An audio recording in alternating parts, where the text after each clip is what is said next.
Perayaan Idul Adha atau dikenal dengan Lebaran Haji, identik dengan pemotongan hewan kurban.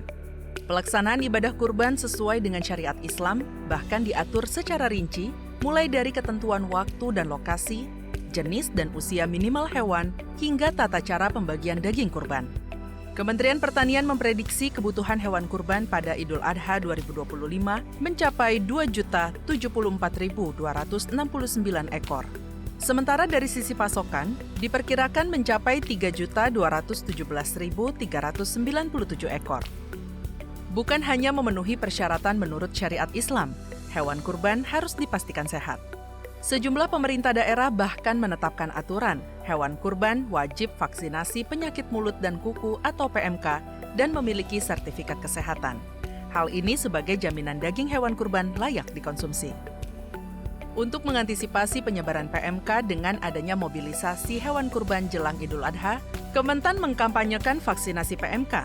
Di tahun 2025, Kementan menyediakan 4 juta dosis vaksin PMK.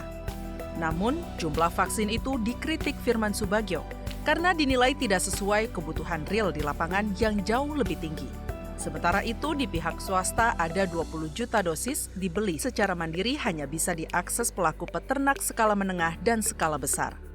Belum lagi urusan penyuntikan vaksin PMK juga dipertanyakan karena keterbatasan jumlah dokter hewan di Indonesia. Kalau untuk skala menengah, itu siapa yang akan menyuntikkan? Nah, ini problemnya.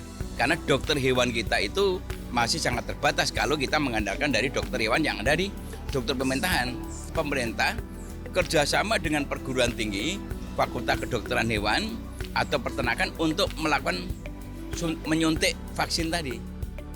Lemahnya penanganan PMK melalui vaksinasi juga disoroti Ahmad Yohan.